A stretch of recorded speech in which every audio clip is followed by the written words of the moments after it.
Barrister Asaduddin Owaisi MP व सदर मजलिस की दिल्ली में वाक़ क़यामगाह पर हमला किया गया। कल शब नामालूम अफराद ने उनके मकान पर हमला किया। वो इस वक्त मकान में मौजूद नहीं थे। 2014 से अब तक ये हमला चौथी मरतबा किया गया। मकान की खिड़कियों को नुकसान पहुँचाया गया। इस वाक़े का वीडियो और तस्वीर को शेयर करते हुए सदर मजलिस ने कहा कि वो कल शब जयपुर से वापस हुए। उनके मुलाजिम ने उन्हें बताया कि नामालूम अशरार ने मकान को नुकसान पहुंचाया। उन्होंने मुतालबा किया कि दिल्ली पुलिस मुलजिमीन को गिरफ्तार करे।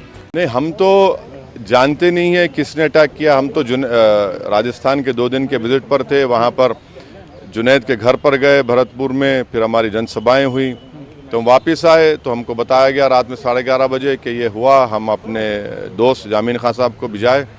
सामने 10 फीट पर पुलिस स्टेशन है कि भाई जाइए कंप्लेन करिए। फिर हमने रिटर्न कंप्लेन दी। एडिशनल DCP आए, वो सब देखे। हमने कंप्लेन में कहा कि CCTV कैमरा देखिए। मगर देखिए, अगर भारत में दिन दहाड़े जुनैद और नसीर को उठाकर जिंदा जला दिया जा सकता है तो असदुद्दीन ओवैसी की कौन सी खेत की मोली, कुछ भी हो सकता है।